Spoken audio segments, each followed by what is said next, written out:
Welcome back to the next lecture of C++, in which we are going to see scope resolution operator. In the last lecture we have covered increment and decrement operators. I have also given some examples. So today we will see scope resolution operator. As mentioned in the slide, just see here you have denotation for the scope resolution operator as 2 colons. You have to give 2 colons. Okay, now suppose there are 2 blocks over here, that is block A and block B. Okay, so block A's scope is from this curly brace to this curly brace, and block B's scope is from this curly brace to this curly brace. Okay, now what the programmer has done here is he has declared and defined one variable x in block A whose initialization is 1, whereas he has defined variable x is equal to 10 in block B, as you can see in the given example. Okay, so now what you have to remember here is the x which is defined in block A is completely different than the x which is defined in block B. Okay, so if this is so, in further when we are going to access variable x in further program statements, how the compiler will come to know which x we are going to access. Suppose if I just say I have used variable x in some calculation, say I have used x cube, okay, and then while compiling, the compiler can take from A and can take value from B. Okay, so we have to make sure which x we are talking about, right? So for that there is a provision of using scope resolution operator. There are 2 colons. Okay, there is no direct, that is these 4 dots you can see, no direct symbol available from the keyboard. You have to press a colon twice. Right, now how are we going to access it? I have shown here in the next statements. Just see, whenever I want to access x from the block A, we can write it as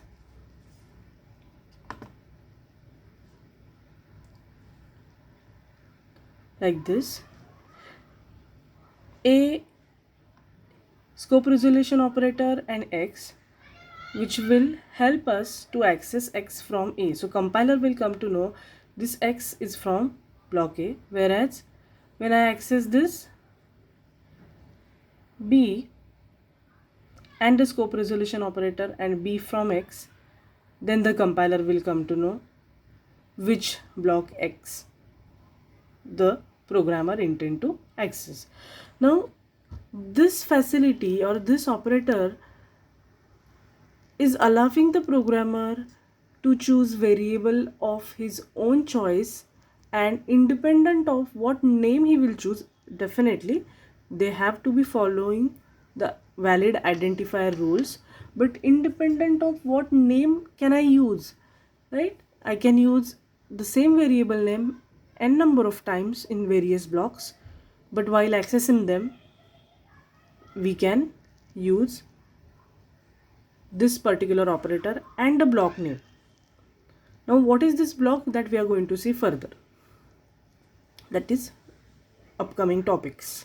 In this topic I can't cover all the details of the programming, but the basic I'm trying to cover. We have already seen data types, various operators, comments, and we are going to see how the programming style might be, how to give multi-line comments, etc. in the further lecture of this particular topic.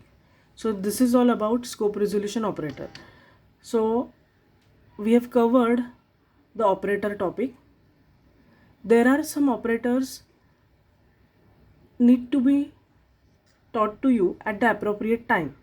Okay, these are the basic ones I have covered. I have covered up till now assignment operator, arithmetic operators, logical operators, bitwise operators, scope resolution operators, and increment decrement. These are the basic ones which we need for a normal programming logic. Okay, then there are some operators which we will see in the further upcoming lectures, and then at the appropriate time I will teach you wherever they are required. Okay, in which particular topic they are useful, there I will introduce them to you. Right now this 7 to 8 whichever I have taught you, that you practice. Okay, after that you need to learn the precedence of operators. So I'm going to show you the chart. The chart is there for the 3 pages or 3 slides. Okay, this is the first slide. Now this precedence of operators is important because you know why? They will let us know which is the highest priority operator and which is the lowest priority operator. So we will see one by one. Okay, and again as I have said just now that there are some operators you can see in this chart which I have not taught, and I am going to introduce them whenever there is an appropriate time. Okay, so we will start with the precedence of operators. See, you have done that this kind of thing in mathematics where there is BODMAS. Okay, that is bracket open, division, multiplication, addition and subtraction. In mathematics you must have learned in lower standard.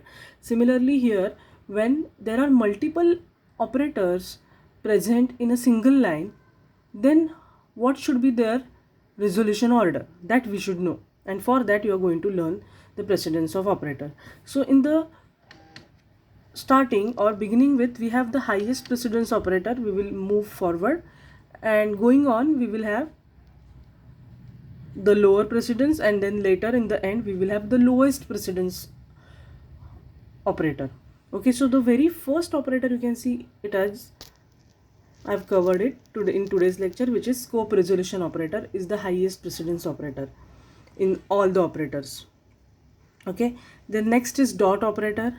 After that there is a member selection operator in C++.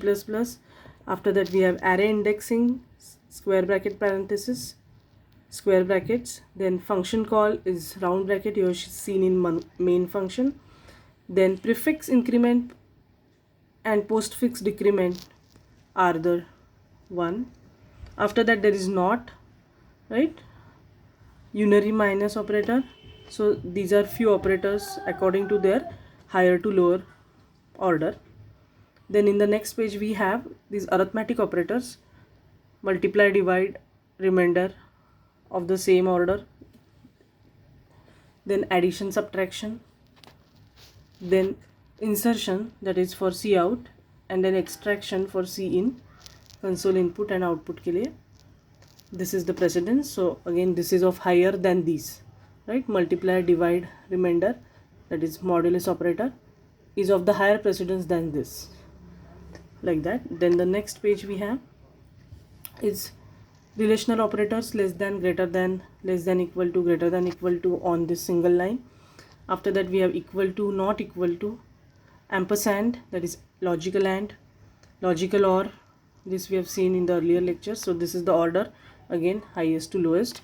Then we have assignment. See, matlab if I just draw it on a single chart, right from this first, then this, after that we have this. Okay, then we are going, because I can't fit everything on one page, so I have just fitted them in different slides. Okay, after that we have this assignment operator, conditional operator, then throw is a exception, then the comma operator.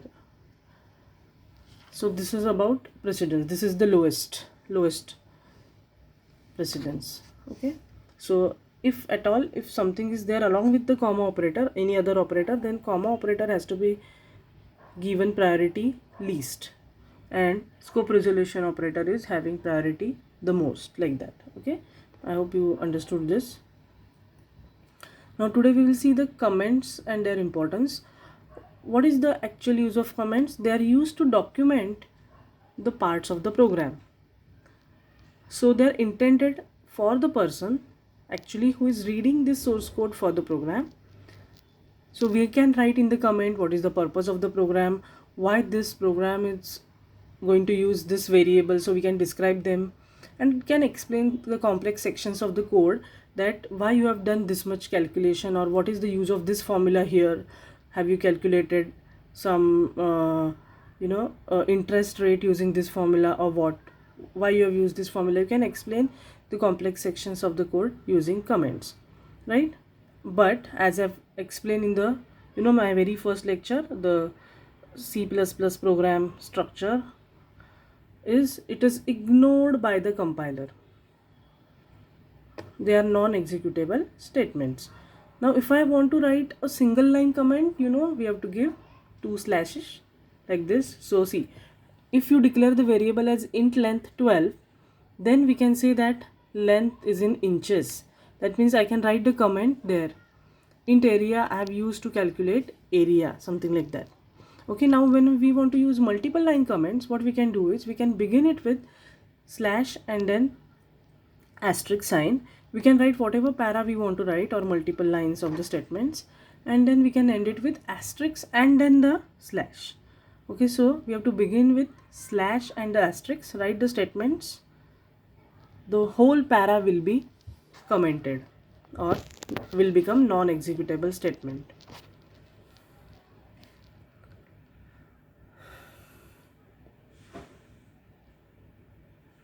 Now in programming style, you can see that the source code, we are going to write them in the particular indentation form.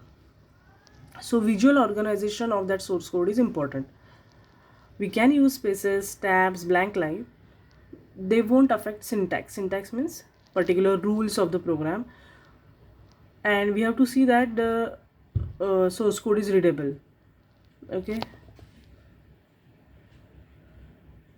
so we can align them vertically, braces. We can use indentation of the statements within the set of these braces, blank lines between the declaration and the statement. That means when we have to use multiple blocks, we can have a one blank line and then we can start with the multiple or next block.